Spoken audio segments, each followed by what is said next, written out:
السلام عليكم ورحمة الله وبركاته. الحمد لله الذي هدانا لهذا وما كنا لنهتدي لولا أن هدانا الله. لقد جاءت رسل ربنا بالحق ونشهد أن لا إله إلا الله وحده لا شريك له ونشهد أن سيدنا مولانا محمدا عبد الله ورسوله. أما بعد فأعوذ بالله من الشيطان الرجيم. بسم الله الرحمن الرحيم. والذين يقولون ربنا اصرف عنا عذاب جهنم إن عذابها كان غراما إنها ساءت مستقرا ومقاما. وقال تعالى إن الله وملائكته يصلون على النبي يا أيها الذين آمنوا صلوا عليه وسلموا تسليما. اللهم صل على مولانا محمد وعلى آل سيدنا مولانا محمد. اللهم صل على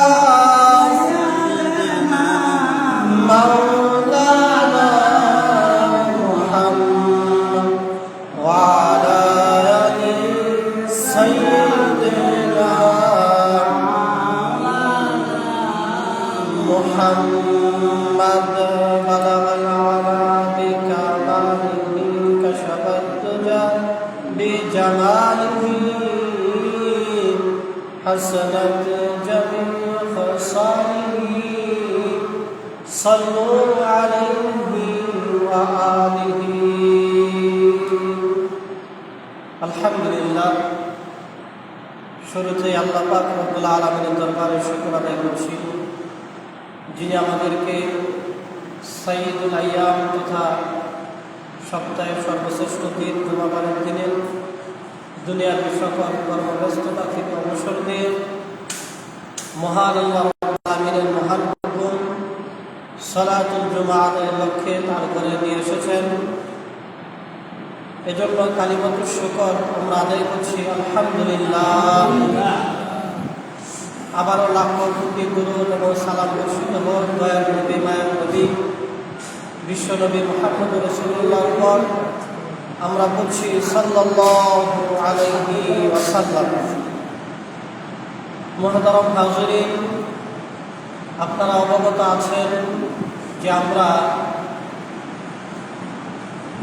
আল্লাহ সুবহানাহু ওয়া তাআলার প্রিয় বান্দা যারা, আল্লাহর প্রিয় বান্দাদের 12টা গুণের কথা আল্লাহ সুবহানাহু ওয়া তাআলা সূরা ফুরকানের শেষের দিকে উল্লেখ করেছেন। আমরা ধারাবাহিকভাবে সেই গুণগুলো সম্পর্কে আলোচনা করছি। ইতিমধ্যে 3টি গুণের কথা আলোচনা করা হয়েছে। আজকে আল্লাহর প্রিয় বান্দাদের চতুর্থ নম্বর গুণের কথা আলোচনা করা হবে ইনশাআল্লাহ। আল্লাহ সুবহানাহু ওয়া তাআলা সূরা ফুরকানের 65 নং আয়াতের মধ্যে বলেন, আল্লাহ বলেন, ওয়াল্লাযীনা ইয়াকুলুনা রাব্বানা ইসরিফ আন্না আযাবা জাহান্নাম ইন্না আযাবাহা কানা গরামা। আল্লাহ রাব্বুল আলামিন সূরা ফুরকানের 65 নং আয়াতে কারিমায় ইরশাদ করেন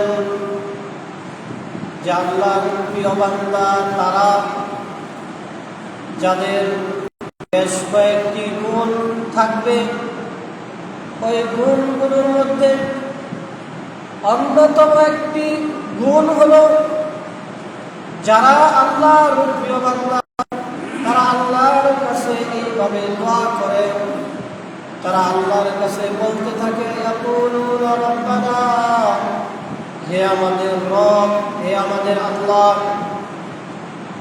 ইসরাফ আন্না আযাবা জাহান্নাম, হে আমাদের রব, জাহান্নামকে আমাদের থেকে আপনি দূরে সরিয়ে দিন। কেননা ইন্না আযাবাহা কানা গরামা, কেননা নিশ্চয়ই জাহান্নামের আযাব বড়ই কঠিন। পরবর্তী আয়াতে আল্লাহ বলেন, ইন্নাহা সাআত মুস্তাকাররান ওয়া মুকামা, নিশ্চয়ই জাহান্নাম এটা বসবাস করার জন্য খুবই কষ্টের, খুবই যন্ত্রণার, খুবই নিকৃষ্ট একটা আবাসস্থল। অর্থাৎ যারা আল্লাহর প্রিয় বান্দা তারা অনেকগুলো বেশ কয়েকটি গুণ অর্জন করবেন। তন্মধ্যে একটি অন্যতম গুণ হলো তারা আল্লাহর কাছে এইভাবে দোয়া করতে থাকবেন যে আয় আল্লাহ, আপনি জাহান্নামকে আমাদের থেকে দূরে সরিয়ে দিন। অর্থাৎ আল্লাহর প্রিয় বান্দারা কেমন যেন আল্লাহর কাছে এই আরজি পেশ করছেন, আয় আল্লাহ, দুনিয়াতে আমার চাল চলনগুলো ওইভাবে করে দিন, আমি যেন আমার জীবনটাকে ওইভাবে পরিচালনা করতে পারি, আমি আমার ব্যবসা চাকরি সহ দুনিয়ার সমস্ত কাজকর্মগুলো, দুনিয়ার সমুদয় কার্যক্রমগুলো যেন আমি সেইভাবে পরিচালনা করতে পারি, সেই তৌফিক আপনি আমাকে দান করুন, যেইভাবে আমি চললে জাহান্নাম আমার থেকে দূরে সরে যায়, যেইভাবে আমি দুনিয়াতে আমার জীবনটাকে চালালে জাহান্নাম নিজে আমার থেকে দূরে সরে যায়, আয় আল্লাহ, আমার জীবনটা ওইভাবে পরিচালনা করার তৌফিক আমাকে দান করুন। অর্থাৎ আল্লাহর প্রিয় বান্দারা আল্লাহর কাছে দোয়া করবেন যে জাহান্নাম যেন আমার থেকে দূরে সরে যায়। অকারন্তরে আল্লাহকে এই আরজিটা তারা করতে চান যে আল্লাহ, আমার জীবন গুনাহ থেকে বেঁচে থাকা, বেশি বেশি নেক আমল করতে পারা, এই সব কিছু আপনার অনুগ্রহে আপনার দয়াই হবে। সুতরাং আমার জীবনটাকে সেইভাবে আপনি চালানোর তৌফিক দয়া করে দান করুন, যেইভাবে জীবন চালালে জাহান্নাম আমার থেকে দূরে সরে যায়। কেননা জাহান্নামের শাস্তিটা অনেক কঠিন, জাহান্নামের কঠোর শাস্তি, এবং জাহান্নাম এটা বসবাস করার মতো কোনো ভালো জায়গা না, এটা একটা নিকৃষ্ট জায়গা, খারাপ জায়গা। সেখানে স্বাভাবিক জীবনযাপনের কোনো ব্যবস্থা নাই, সেখানে কষ্ট আর যন্ত্রণা আর যন্ত্রণা। মুহতারাম হাজিরিন, এইরকম জাহান্নাম থেকে বাঁচার কোরআনে আরও দোয়া আছে। যেমন প্রসিদ্ধ একটা দোয়া আমরা সবাই কম বেশি পারি যে রব্বানা আতিনা ফিদ দুনিয়া হাসানা ওয়া ফিল আখিরাতি হাসানাতাও ওয়া কিনা আযাবান নার। আয় আল্লাহ, আয় আমাদের রব, আমাদেরকে দুনিয়াতেও কল্যাণ দান করুন, আখিরাতেও কল্যাণ দান করুন, ওয়া কিনা আযাবান নার, এবং জাহান্নামের আগুন থেকে আমাদেরকে বাঁচিয়ে দিন। আগের দোয়াটা ছিল জাহান্নাম যেন আমাদের থেকে দূরে সরে যায়, এই দোয়াটা হলো জাহান্নামের আগুন থেকে বাঁচায়। দুইটা দোয়ার মধ্যে একটা পার্থক্য আছে। পার্থক্য হলো জাহান্নাম দূরে সরিয়ে দিন মানে হলো আমাদের আমলগুলো ঠিক করে দিন, যার কারণে আমাদেরকে জাহান্নামে যেতেই হবে না। আর জাহান্নাম থেকে বাঁচিয়ে দিন মানে হলো হয়তো ভুল ভ্রান্তি গুনাহ কিছু করে ফেলছি, এখন জাহান্নামেও যাওয়া লাগতে পারে, আয় আল্লাহ জাহান্নাম থেকে আমাদেরকে বাঁচিয়ে দিন। দোয়া দুইটাই করা উচিত।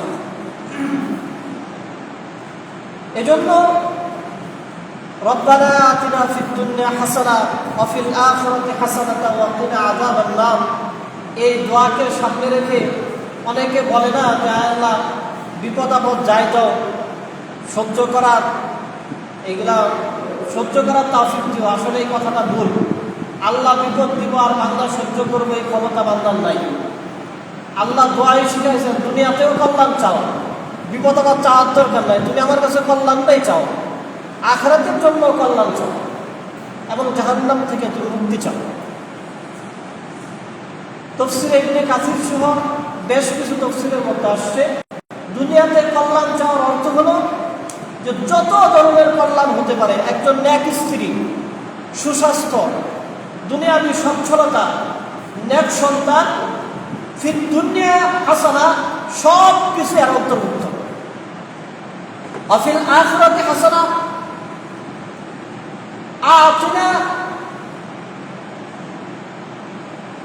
আতিনা ফিল জান্নাহ, ওয়া ফিল আখিরাতি হাসানার অর্থ হলো আয় আল্লাহ আখিরাতে আপনি আমাকে জান্নাত দান করুন।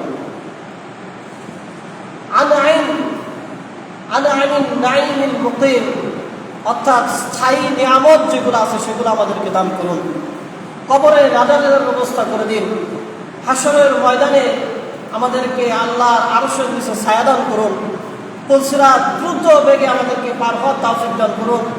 মিজানে নেকির পাল্লা আমাদের জন্য ভারী করে দিন। হিসাবগুলো সহজ করে আমাদেরকে জান্নাত দান করুন। এই সব কিছু আফিল আখিরাতি হাসানার অন্তর্ভুক্ত।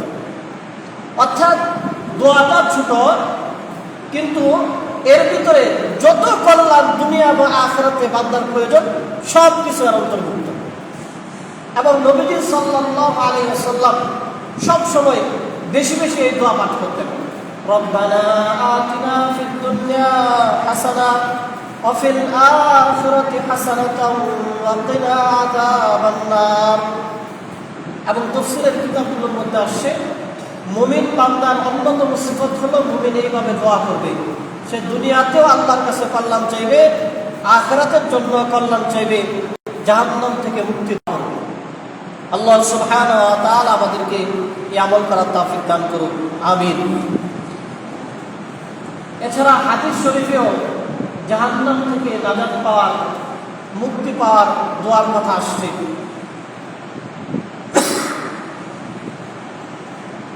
ইবনে আব্বাস রাদিয়াল্লাহু আনহুমা বলেন, عن ابن عباس رضي الله تعالى عنهما قال كان رسول الله صلى الله عليه وسلم يعلمنا هذا الدعاء كما يعلمنا السورة من القرآن।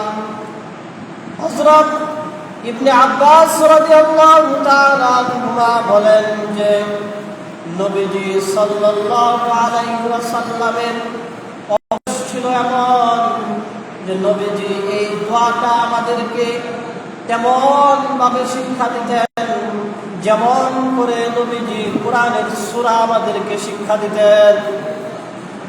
অর্থাৎ কোরআনের সূরাগুলো যেমন গুরুত্বের সাথে নবীজি আমাদেরকে শিক্ষা দিতেন, অনুরূপভাবে নবীজি এই দোয়া আমাদেরকে শিক্ষা দিতেন। কোন দোয়া? সাহাবী বলেন নবীজি আমাদেরকে শিক্ষা দিতেন, আল্লাহুম্মা ইন্নী আউযু বিকা মিন আযাবি জাহান্নাম, আয় আল্লাহ আমরা আপনার কাছে জাহান্নামের আযাব থেকে মুক্তি চাই। ওয়া আউযু বিকা মিন আযাবিল কবর, এবং কবরের আযাব থেকে আপনার কাছে নাজাত চাই। ওয়াউযু বিকা মিন ফিতনাতিল মাসীহিদ দাজ্জাল, এবং দাজ্জালের ফিতনা থেকে, বিপদ থেকে আপনার কাছে আশ্রয় চাই। ওয়াউযু বিকা মিন ফিতনাতিল মাহইয়া ওয়াল মামাত, এবং জীবন এবং মৃত্যুর বিপদ আপদ এবং পরীক্ষা থেকে আপনার কাছে মুক্তি চাই। এই দোয়া সাহাবীদেরকে সূরা, কোরআনের সূরার মতো গুরুত্বের সাথে নবীজি সাহাবীদেরকে শিক্ষা দিতেন। আল্লাহুম্মা ইন্নী আউযু বিকা মিন আযাবি জাহান্নাম, আয় আল্লাহ আপনি আমাদেরকে জাহান্নামের আযাব থেকে মুক্তি দান করুন। ওয়া আউযু বিকা মিন আযাবিল কবর, কবরের আযাব থেকে আমাদেরকে নাজাত দান করুন। ওয়া আউযু বিকা মিন ফিতনাতিল মাসীহিদ দাজ্জাল, এবং দাজ্জালের ফিতনা থেকে আমাদেরকে মুক্তি দান করুন। ওয়া আউযু বিকা মিন ফিতনাতিল মাহইয়া ওয়াল মামাত, এবং জীবন মৃত্যুর ফিতনা থেকে, বিপদ আপদ থেকে আমাদেরকে মুক্তি দান করুন। এজন্য আমাদের উচিত এই দোয়াকে শিক্ষা করা এবং আল্লাহর কাছে এই দোয়া বেশি বেশি পাঠ করা। আল্লাহ সুবহানাহু ওয়া তাআলা আমাদেরকে তৌফিক দান করুন, সবাই মিলে আমিন। মুহতারাম হাজিরিন, তাহলে আল্লাহর প্রিয় বান্দাদের চতুর্থ গুণ যেটা আল্লাহ উল্লেখ করেছেন তা হলো আল্লাহর প্রিয় বান্দারা আল্লাহর কাছে দোয়া করবে যে আয় আল্লাহ জাহান্নাম আমাদেরকে দূরে সরিয়ে দিন। জাহান্নাম থেকে মুক্তির দোয়া আল্লাহর প্রিয় বান্দারা আল্লাহর কাছে করবে। আল্লাহ সুবহানাহু ওয়া তাআলা আমাদেরকে এই দোয়া বেশি বেশি করে আল্লাহর প্রিয় বান্দা হওয়ার তৌফিক দান করুন, সবাই বলে আমিন। মুহতারাম হাজিরিন, আপনারা জানেন যে আমরা প্রতি জুমায় শেষের দিকে বিভিন্ন সূরা সম্পর্কে আলোচনা করে থাকি। গত জুমায় আমাদের সূরা মুলকের আলোচনা শেষ হয়েছে। সে সুবাদে আজকে আমরা আরেকটি নতুন সূরা সম্পর্কে আলোচনা শুরু করছি। আজকে যেই সূরার আলোচনা শুরু হচ্ছে এই সূরার নাম হলো সূরা নূহ।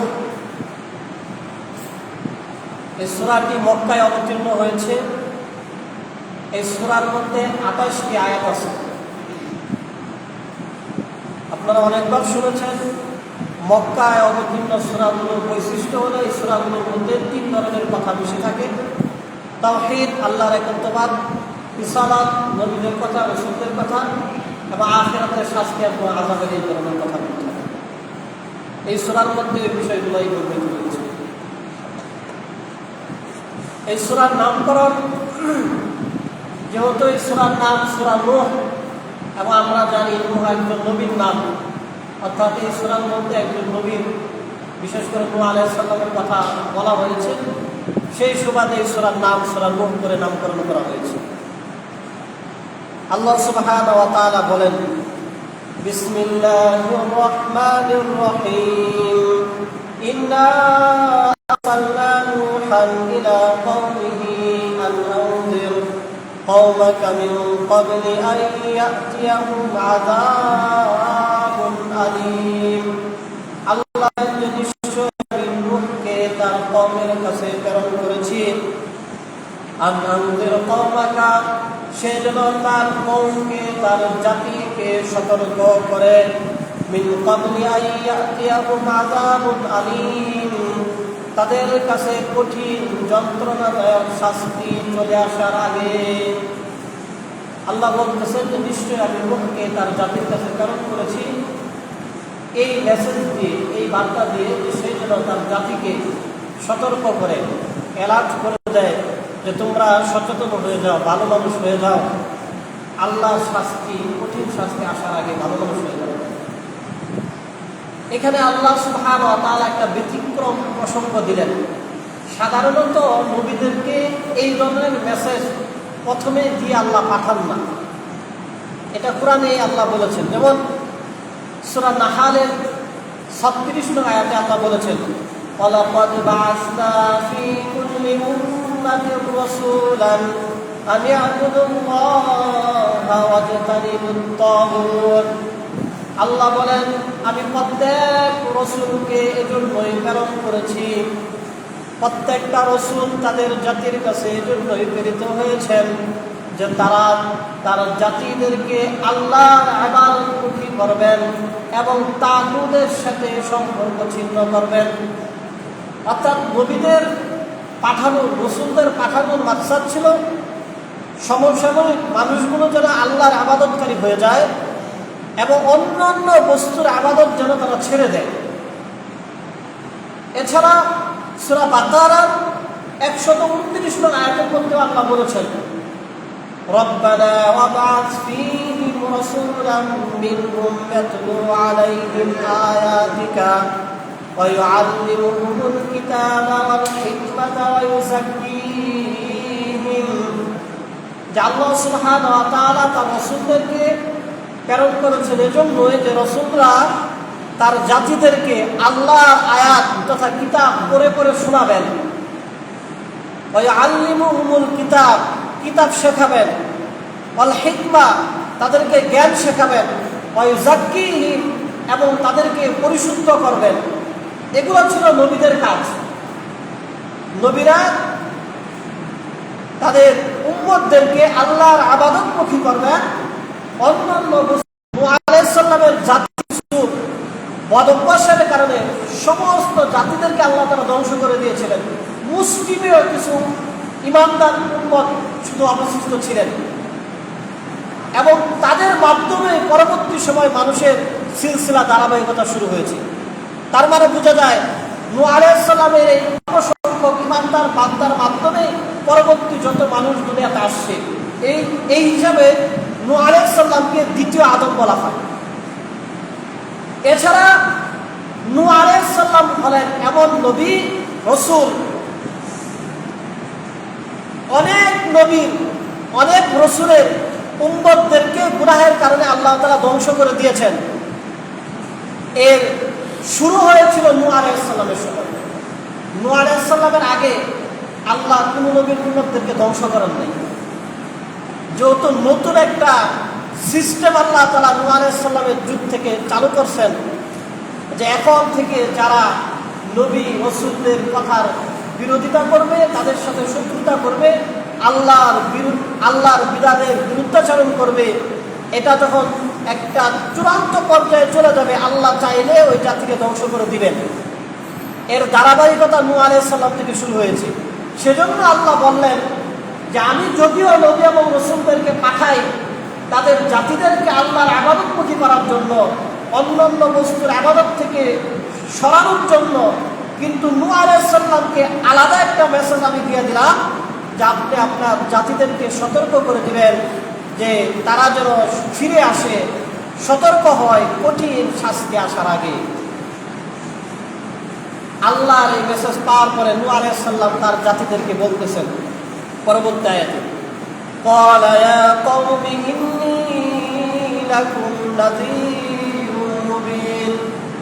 নূহ আলাইহিস সালাম তার জাতিদেরকে বললেন, হে আমার সম্প্রদায়, হে আমার জাতি গোষ্ঠী, হে আমার জাতি, হে আমার কওম, আল্লাহর পক্ষ থেকে আমি সুস্পষ্ট সতর্ককারী। সুতরাং নূহ আলাইহিস সালাম তিনটা বিষয়ে তার জাতিদেরকে দাওয়াত দিলেন। পরবর্তী আয়াতে তিনি বলেন যে আনি'বুদুল্লাহ, হে আমার জাতি, তোমরা আল্লাহর ইবাদতকারী হয়ে যাও, ওয়াত্তাকুহু, এবং আল্লাহকে ভয়কারী হয়ে যাও, ওয়াতিউন, এবং আমি আল্লাহর রাসূল, আমি আল্লাহর নবী আমার অনুসরণকারী তোমরা হয়ে যাও। তিনটা বিষয় নূহ আলাইহিস সালাম তার জাতিদেরকে বললেন আযাব থেকে বাঁচার জন্য।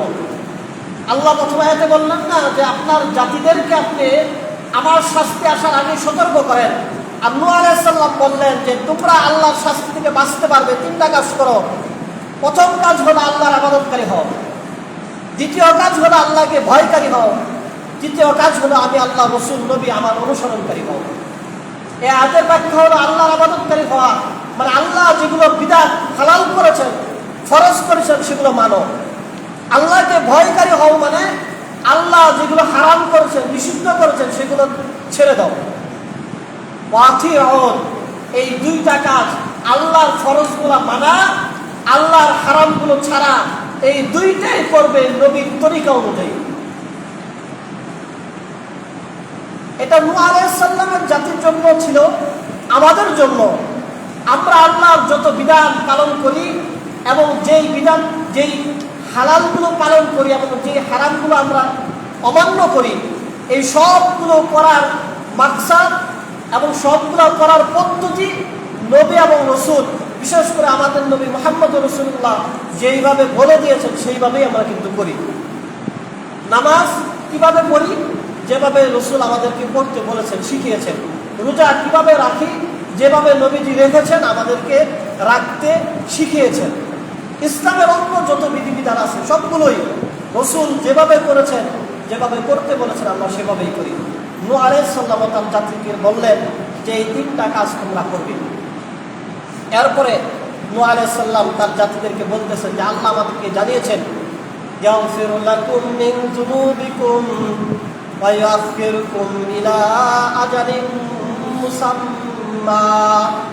যদি তোমরা এই 3টা কাজ করতে পারো, আল্লাহর ফরজ হালাল বিধানগুলোকে পালন করো, আল্লাহর ইবাদতকারী হও, আল্লাহকে ভয় করো, অর্থাৎ আল্লাহর হারাম জিনিসগুলোকে তোমরা ত্যাগ করো এবং সর্বকাজে আমি নবী এবং রসুলের অনুসরণকারী হও, যদি এই 3 গুণ তোমরা অর্জন করতে পারো, ইয়াগফির লাকুম মিন যুনুবিকুম, তাহলে আল্লাহ দয়া করে অনুগ্রহ করে তোমাদের আমল-নামার গুনাহগুলোকে মাফ করে দিবেন। সুবহানাল্লাহ।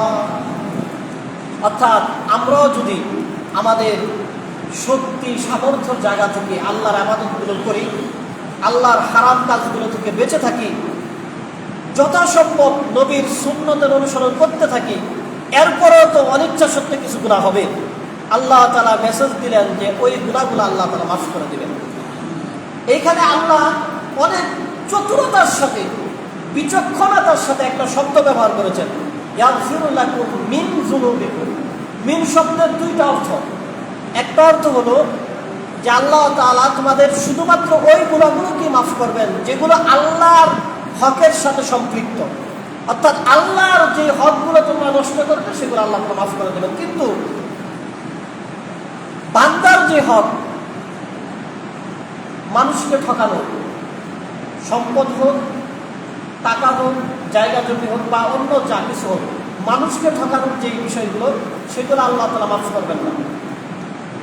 আবার এই মিন শব্দটাকে যদি ব্যাপক অর্থে ধরা হয় তাহলে সব ধরনের গুনাহগুলো আল্লাহ তাআলা ইচ্ছা করলে মাফ করে দেবেন। তবে মুফাসসিরে কেরাম এই বিষয়ে রায় পেশ করেছেন, যেহেতু বান্দার হক মাফ হওয়ার জন্য বান্দার কাছ থেকে মাফ নিতে হয় এবং এটা এই জন্যই জরুরি। আমরাই তো দেখা যেত যে অফিসের বড় বড় বস, বড় বড় দফতরের বড় বড় মন্ত্রণালয়ের সচিব, উপসচিব, সহকারী সচিব, এমপি, মন্ত্রী, কাউন্সিলর, চেয়ারম্যান, মেম্বার, সমাজপতি, সমাজের বড় বড় নেতা নেত্রী যারা আছে, দেখা যাবে যে তারা সারা জীবনভর মানুষকে ঠকাইয়া, মন্ত্রণালয়ের টাকা ঠকাইয়া মানুষের সম্পদ আত্মসাৎ করার পরে শেষ বয়সে যখন আর শরীর চলে না, হজ করে দাড়ি টুপি পাঞ্জাবি লাগায় মসজিদ থেকে আর বের হয় না, তাহলে তারাই তো জান্নাতের আগের কাতারে থাকতো। আল্লাহ নবী সাল্লাল্লাহু আলাইহি সাল্লাম বললেন যে না, এরকম মানুষকে ঠকায় এক সময় একদম পাক্কা মুসল্লি হয়ে যাবে, এই মুসল্লির দাম আল্লাহর কাছে নাই। বরঞ্চ আল্লাহর হক আল্লাহ মাফ করে দিবেন, কিন্তু মানুষকে ঠকানো, মন্ত্রণালয়ের টাকা ঠকানো, ব্রিজ, কালভার্ট, রাস্তার টাকা ঠকায়ে মানুষকে, জনজীবনকে দুর্বিষহ করে দিবে। আর এই সমস্ত সচিবরা, এমপি, মন্ত্রীরা এক সময় দাড়ি টুপি পাঞ্জাবি লাগিয়ে বড় মুসল্লি হয়ে যাবে আর আল্লাহ তাআলা তাদেরকে মাফ করে দিবেন। আল্লাহ তাআলা এতটা ব্যাখ্যাল না। এজন্য আল্লাহর হক যেগুলো সেগুলো তো আল্লাহ তাআলা মাফ করে দিবেনই, বাকি বান্দার হকের সাথে যেগুলো সম্পৃক্ত সেগুলো মাফ দেওয়ার জন্য বান্দার কাছ থেকেও মাফ চাইতে হবে। আল্লাহ তাআলা মিন যুনুবিকুম শব্দ উল্লেখ করে সেটা বুঝিয়েছেন। এরপর আল্লাহ তাআলা বলেন ওয়া ইউআখিরুকুম মিনা আজালিন মুসাম্মা, যে একটা নির্দিষ্ট সময় পর্যন্ত তোমাদেরকে অবকাশ দেওয়া হবে, ছাড় দেওয়া হবে। ইন্না আজালাল্লাহি ইযা জাআ লা ইউআখার, নিশ্চয় আল্লাহর পক্ষ থেকে ওই নির্দিষ্ট সময় যখন এসে যাবে, লা ইউআখার, তখন আর কাউকে ছাড় দেওয়া হবে না। লাউ কুনতুম তা'লামুন, আহারে মানুষ যদি বুঝতো, জানতো যদি মানুষ আমল করত। আল্লাহ তাআলা একটু আক্ষেপের স্বরে বললেন যে মানুষ যদি বুঝতো, জানতো, আরে মানুষ যদি একটু আমল করতো, কয়দিনের জীবন আল্লাহর বিধান পালন করে না, মানুষকে ঠকায়, মানুষের হক নষ্ট করে, আল্লাহর বিধিবিধান পালন করে না, নবীর তরিকায় চলে না, কয়দিনের জীবন। যখন মৃত্যুর পরোয়ানা জারি হয়ে যাবে, আজরাইলের কাছে মৃত্যুর চিঠি চলে আসবে, এই মৃত্যুর ফেরেশতা যখন আসবে আর খালি হাতে ফেরেশতা যাবে না, আর খালি হাতে যাবে না। একবার আসলে জানটা নিয়েই যাবে। আল্লাহ তাআলা সেটাই বললেন, ইদা জাআ আজালুহুন নাস ইন্না আজালাল্লাহি ইদা জাআ লা আখার। যখন আসবে তখন আর রেখে যাবে না, সাথে নিয়েই যাবে। আরে মানুষ যদি এটা বুঝত। এরপরে নূহ আলাইহিস সালাম, যেহেতু এই সূরার নাম হলো সূরা নূহ আলাইহিস সালামের দাওয়াতি মিশন সম্পর্কে এই সূরার মধ্যে বিশেষভাবে বর্ণিত হয়েছে। এখন নূহ আলাইহিস সালামকে আল্লাহ তাআলা তার জাতির কাছে পাঠিয়েছেন, তার জাতিকে সতর্ক করার জন্য, আল্লাহর বিধিবিধান জানানোর জন্য। এখন নূহ আলাইহিস সালাম তার এই দাওয়াতি কার্যক্রমের রিপোর্ট আল্লাহর কাছে দিতেছেন। নূহ আলাইহিস সালাম বলতেছেন, ক্বালা রাব্বি ইন্নী দাউতু কওমি লাইলান ওয়া নাহারা। নূহ আলাইহিস সালাম বলতেছেন, হে আমার রব আল্লাহ, নিশ্চয় আমি আমার জাতিকে দাওয়াত দিয়েছি রাত্রি এবং দিনে। অর্থাৎ তিনি বুঝাতে চেয়েছেন দিনের একটা সময়ও বাদ নাই যেই সময় আমি আমার জাতিকে দাওয়াত দেই নাই, রাতের সময়গুলোকে আমি বাদ দেই নাই, রাত্র দিন ধারাবাহিকভাবে আমি আমার জাতিদেরকে দাওয়াত দিয়েছি। ফালাম ইয়াজিদহুম দুআই ইল্লা ফিরারা। কিন্তু আমি যতই তাদেরকে দাওয়াত দেই তাদের বক্রতা বেড়েই চলে। আমি তাদেরকে রাত্রি দিন যতই দাওয়াত দেই, যতই তাদেরকে বলি যে আনিবুদুল্লাহ, আল্লাহর ইবাদত করো, ওয়াত্তাকুহু, আল্লাহকে ভয় করো, আতিউন, এবং আমি নবীকে অনুসরণ করো, আমি যতই তাদেরকে রাত্রি এবং দিনে এই দাওয়াতগুলো দিতেই থাকি, ফালাম ইয়াজিদহুম, তাদের বক্রতা বাড়তেই থাকে, ইল্লা ফিরারা, এবং তারা আমার থেকে পলায়ন করে, আমাকে দেখলে ভাগে আর দাঁড়ায় না। ওয়া ইন্নী কুল্লামা দাউতুহুম লিতাগফিরা লাহুম জালু আসাবিআহুম ফি আযানিহিম ওয়াস্তাগশাউ সিয়াবাহুম ওয়া সারু ওয়াস্তাকবারু ইস্তিকবারা। এবং আমি তাদেরকে যখন দাওয়াত দেই, দাওয়াত দেওয়ার সময় আমি তাদেরকে বলি যে ওয়া ইন্নী কুল্লামা দাউতুহুম লিতাগফিরা লাহুম, তোমরা শুধু আমার দাওয়াতটাকে কবুল করো, শুনে নাও, মেনে নাও। যদি আমি নবী এবং রাসূলের দাওয়াতকে তোমরা শুনো, মানো, আল্লাহ তোমাদের জীবনের গুনাহগুলোকে মাফ করে দিবেন। আমি সবসময় তাদেরকে এই কথাটা বলি যে হয়তো না বুঝে জীবনে অনেক গুনাহ তো করছো, কিন্তু আমার কথাগুলো মানো, মানলে আল্লাহ তোমাদেরকে মাফ করে দিবেন। আপনারা হয়তো অনেকে আগে পরে শুনেছেন বা জানেন, জানা আছে যে নূহ আলাইহিস সালাম এই ধারাবাহিক দাওয়াত শুধু একদিন দুই দিন দিয়েছেন এমন না, ৯৫০ বছরের মধ্যে দাওয়াত দিয়েছেন ধারাবাহিক। ওই সময় উম্মতরা হায়াত দীর্ঘ পাইতো, এটা ঠিক, তো নূহ আলাইহিস সালামকে আল্লাহ তাআলা আরো অনেক বেশি হায়াত দান করেছিলেন, ৯৫০ বছর। এর ভিতরে দেখা গেছে তার জাতির দাদাকেও দাওয়াত দিয়েছেন, বাপকেও দাওয়াত দিয়েছেন, এখন নাতিকে দাওয়াত দিতেছেন। দাদাও নূহ নবীর কথা শুনে নাই, মারা গেছে না শুনে, বাপেও নূহ নবীর কথা শুনে নাই, না শুনে মারা গেছে। এখন নাতির অবস্থাও সে একই, নবীর কথা শুনে না, এই বেঈমান হয়ে মরতেছে। কিন্তু নূহ আলাইহিস সালাম সবসময় কুল্লামা দাওয়াতু, তার সবগুলো দাওয়াত এমন ছিল। অর্থাৎ দাদাকেও দাওয়াত দিচ্ছেন, বাবাকেও দাওয়াত দিচ্ছেন, এখন নাতিকেও দাওয়াত দিতেছেন, সবাইকে রাত্রি দিনে দাওয়াত দিতেই আছেন, কোনো ক্লান্তি নাই, সবসময় দাওয়াত দিতেই থাকেন। এবং তাদেরকে বলতে থাকেন যে আমার দাওয়াত কবুল করো, আল্লাহকে রব হিসেবে মেনে নাও, আল্লাহ তোমাদের গুনাহগুলোকে মাফ করে দিবেন। যখন নূহ আলাইহিস সালাম তার জাতিকে এইভাবে দাওয়াত দিতেই আছেন, আমরা তো আসলে দাওয়াত দিই না, আমার কথা বলি, আমরা আসলে বলি না, এক দুই দিন নামাজের কথা বলার পরে আমরা ক্লান্ত হয়ে যাই। রাসূলুল্লাহ সাল্লাল্লাহু আলাইহি ওয়াসাল্লাম মানুষকে দাওয়াত দিতেন। একটা মানে বর্ণনাটা দুর্বল, তারপরও আবু জাহাল একবার নবী সাল্লাল্লাহু আলাইহি ওয়াসাল্লামকে নাকি বলছিল যে তুমি আর একদিনও আমার কাছে আসবা না, তোমার এই কথা শুনছি, কোরআন কথা ভালো লাগে না, আর একদিনও আসবা না। আল্লাহ নবী সাল্লাল্লাহু আলাইহি সাল্লাম রাত্রিবেলা চলে গেছে, বলছেন তুমি কেন আসছো, তোমাকে না বলছি আর একদিনও না আসতে? নবীজি সাল্লাল্লাহু আলাইহি সাল্লাম রাগ হন নাই, বিরক্ত হন নাই।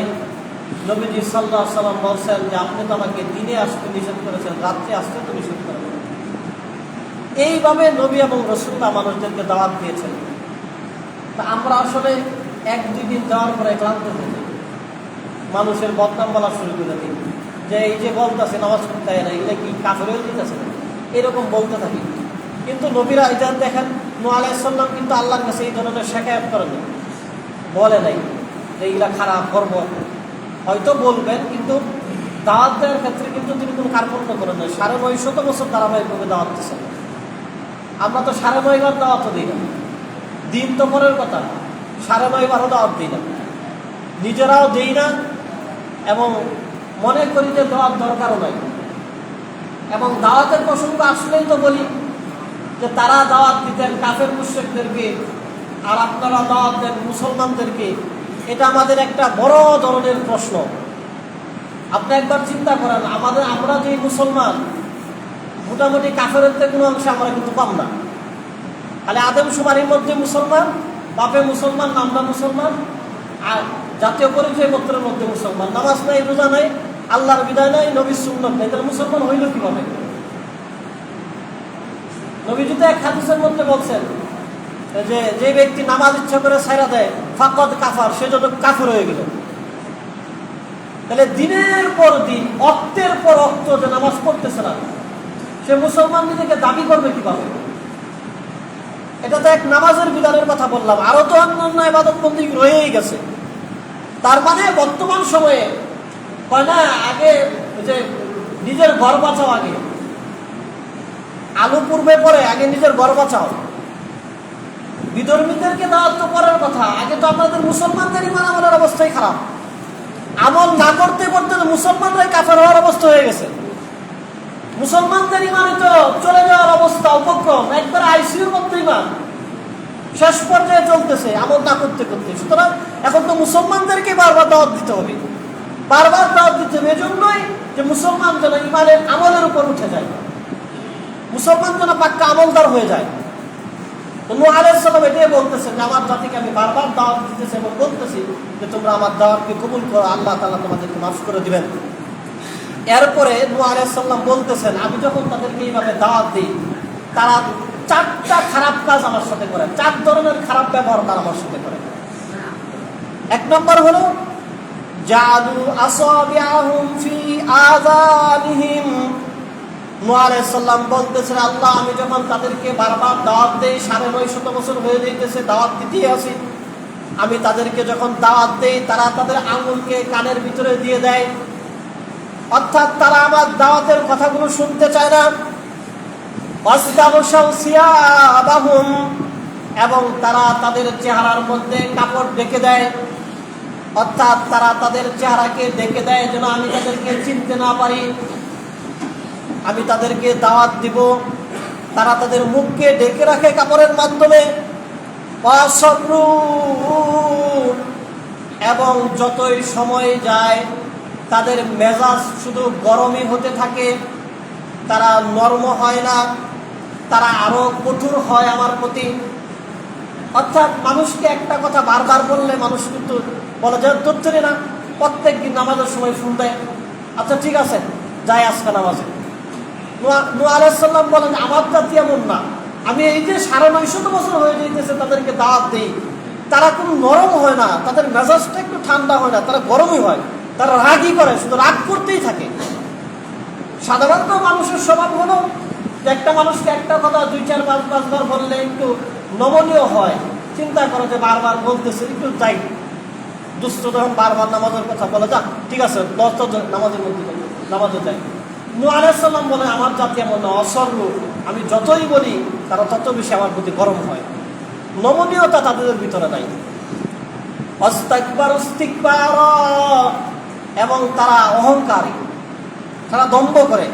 এই যে আল্লাহর বিধিবিধান পালন করো না, আমি নবীর অনুসরণ করো না, আল্লাহকে ভয় করো না, হারাম থেকে বাঁচে না, কিন্তু তাদের ভিতরে কোনো ধরনের অনুশোচনা নাই, কোনো ধরনের অনুশোচনা তাদের ভিতরে নাই। তারা একদম অহংকারী। তাদের ভাবসাব হলো এমন যে তারা মরবে না, তারা অহংকারী। এই 4টা বড় ধরনের দোষ তাদের ভিতরে। 1 নম্বর হলো তাদেরকে দাওয়াত দিলে তারা কানের ভিতরে আঙুল দিয়ে রাখে, তারা দাওয়াতের কথা শুনতে চায় না, তারা চেহারা ডেকে রাখে, তাদের ভিতরে কোনো নমনীয়তা নাই এবং তারা অহংকারী। এরপরে নূহ আলাইহিস সালাম বলেন যে এই ধরনের বাজে অভ্যাস আমার উম্মতের থাকার পরেও আয় আল্লাহ সুম্মা ইন্নী দাউতুহুম জিহারা, অতঃপর আমি প্রকাশ্যে তাদেরকে দাওয়াত দেওয়া শুরু করলাম, আওয়াজ করে করে। অর্থাৎ রাস্তার মধ্যে দাঁড়ায় জোরে জোরে আমি তাদেরকে দাওয়াত দিতেছি, দাঁড়ায় আমি তাদেরকে জোরে জোরে এরকম প্রকাশ্যে দাওয়াত দেওয়া শুরু করে দিয়েছি। সুম্মা ইন্নী আ'লানতু লাহুম, তাদেরকে আমি এইরকম ভাবে গোপনেও তাদেরকে দাওয়াত দেওয়া শুরু করলাম, তাদের কাছে পার্সোনালি আমি যাওয়া শুরু করলাম। ওয়াসরারতু লাহুম ইসরারা, তাদের সাথে আমি গোপনে সাক্ষাৎ করা শুরু করলাম, তাদের বাসা বাড়িতে যাওয়া শুরু করলাম, যে তাদেরকে আমি দাওয়াত দেওয়া শুরু করলাম। তা আগে তো দিছেনি, রাত্রে দিনে দাওয়াত দিছেনি, দেওয়ার পরেও যখন তাদের অভ্যাসের মধ্যে কোনো পরিবর্তন নাই, তখন এইভাবে তার দাওয়াতি কার্যক্রম তিনি শুরু করলেন। এরপরে নূহ আলাইহিস সালাম বললেন যে আয় আল্লাহ, আমি তারপরে আপনার পক্ষ থেকে আমার জাতিদেরকে আমি জানিয়ে দিলাম, ফাকুলতু আস্তাগফিরু রাব্বাকুম, হে আমার জাতি, তোমরা আমার দাওয়াতকে কবুল করো এবং আল্লাহর কাছে তোমরা তাওবা করো, ইস্তেগফার করো। যদি তোমরা আল্লাহর কাছে তাওবা করো, ইস্তেগফার করো, তোমাদের রবের কাছে তাওবা ইস্তেগফার করো, ইন্নাহু কানা গফফারা, নিশ্চয়ই তোমাদের রব আল্লাহ ক্ষমাকারী, তোমাদেরকে ক্ষমা করে দিবেন। দেখতে দেখতে 1-2 বছর করতে করে 100-200 বছর করতে করতে আজকে 950 বছর হয়ে গেছে, এখনো তোমরা আমার কথা শুনতেছো না। আমি তারপরে তোমাদেরকে বলি, তোমরা তোমাদের রব আল্লাহর কাছে ক্ষমা চাও, আল্লাহ তোমাদেরকে ক্ষমা করে দিবেন, কেননা তোমাদের রব ক্ষমাকারী। ইউরসিলিস সামাআ আলাইকুম মিদরারা, এবং তোমাদের রব আল্লাহ তোমাদের জন্য আসমান থেকে তোমাদের জন্য তোমাদের অবলম্বন অর্থাৎ বৃষ্টি তোমাদের জন্য দান করবেন। ওয়াইমদিদকুম বিআমওয়ালিন, এবং তোমাদের সম্পদের ব্যবস্থা করে দেবেন, ওয়াবানিন, এবং তোমাদের সন্তানাদি দান করবেন, ওয়ায়াজআল লাকুম জান্নাত, এবং তোমাদের জন্য উদ্যান বাগানের ব্যবস্থা করে দেবেন, ওয়ায়াজআল লাকুম আনহারা, এবং তোমাদের জন্য নদ নদীর ব্যবস্থা আল্লাহ তাআলা করে দিবেন। নূহ আলাইহিস সালাম তার জাতিদেরকে বললেন যে অনেক সময় হয়ে গেছে, এখনো যদি তোমরা ফিরে না আসো, তাওহীদ কবুল না করো, ঈমান কবুল না করো, তাহলে আল্লাহর আযাব চলে আসবে। সুতরাং তোমরা তাওবা করো আল্লাহর কাছে, আল্লাহ তোমাদেরকে মাফ করে দিবেন। সাথে সাথে আল্লাহ আসমান থেকে তোমাদের জন্য বৃষ্টি দান করবেন, তোমাদের ফসল সম্পদ দান করবেন, তোমাদেরকে সন্তান দান করবেন, তোমাদেরকে বাগান দান করবেন, এবং তোমাদেরকে নদ নদীও আল্লাহ তাআলা দান করবেন। এই আয়াতের তাফসীরের মধ্যে আসে, হাসান বসরি রহমাতুল্লাহ আলাই, তার কাছে একবার এক লোক আইসা বলতেছে যে দেশের মধ্যে খরা চলতেছে, বৃষ্টি পড়ে না, অনেকদিন যাবৎ আমরা খুব কষ্টে আছি, আমাদের বৃষ্টির দরকার। হাসান বসরি বললেন, তোমরা বেশি বেশি ইস্তেগফার করতে থাকো। কিছুক্ষণ পরে আরেক ব্যক্তি আসে, আয়সা বলতেছে যে আমার সন্তান আদি নাই, অনেকদিন হয়েছে বিয়ে শাদী করছে, আল্লাহ আমাকে সন্তান দান করেন না এখনো। হাসান বসরি রহমাতুল্লাহ বলছেন, যাও তুমি বেশি বেশি ইস্তেগফার করো। কিছুক্ষণ পর আরেক ব্যক্তি আসে, আয়সা বলতেছে যে আমার ক্ষেতের মধ্যে বেশি ফসল হয় না, আমার ফসল দরকার, অভাব অনটন সংসারে। হাসান বসরি বলছেন যে তুমি আল্লাহর কাছে বেশি বেশি ইস্তেগফার পাঠ করো। এই ঘটনাগুলো যখন ঘটছে, পাশে যারা ছিলেন তারা বলতেছেন, এটা কেমন বিষয় হলো যে যেই কথাই আপনার কাছে বলে, যেই সমস্যার কথাই আপনার কাছে বলে, আপনি বারবার তাকে শুধু ইস্তেগফারের কথাই বলেন, এই বিষয়টা তো বেশি একটা ভালো লাগলো না আমাদের কাছে। তখন হাসান বসরি রহমাতুল্লাহ আলাইহি বললেন যে তোমরা তো জানো না, আমি যেই কথাগুলো বললাম এই কথাগুলোই আল্লাহর নবী নূহ তার জাতিদেরকে বলেছিলেন। নূহ আলাইহিস সালাম তার জাতিদেরকে বলেছিলেন, তোমরা ইস্তেগফার পাঠ করো, ইস্তেগফার পাঠ করলে আল্লাহ তোমাদেরকে বৃষ্টি দান করবেন। তোমরা ইস্তেগফার পাঠ করো, ইস্তেগফার পাঠ করলে আল্লাহ তোমাদেরকে সন্তান দান করবেন। তোমরা ইস্তেগফার বেশি বেশি পাঠ করলে, আল্লাহর কাছে বেশি বেশি ক্ষমা চাইলে আল্লাহ তোমাদেরকে সন্তান দান করবেন, সম্পদ দান করবেন, তোমাদের বাগান দান করবেন, উদ্যান দান করবেন, তোমাদের জন্য নদ নদী দান করবেন।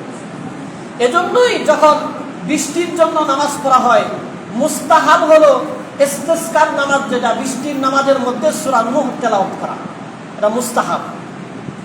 তো মুহতারাম হাজিরিন, আল্লাহ সুবহানাহু ওয়া তাআলা আমাদেরকে বেশি বেশি ইস্তিগফার পাঠ করার এবং সূরা নূহের 12টা আয়াতের আলোচনা করা হলো। আল্লাহ যেন এই আয়াতের শিক্ষা, এই আয়াতে যে বিষয়গুলো ভালো দিক বলা হয়েছে সেগুলো আমাদের আমল করার, যে মন্দ দিকের কথা বলা হয়েছে সেগুলো থেকে আমাদেরকে বেঁচে থাকার তৌফিক দান করে।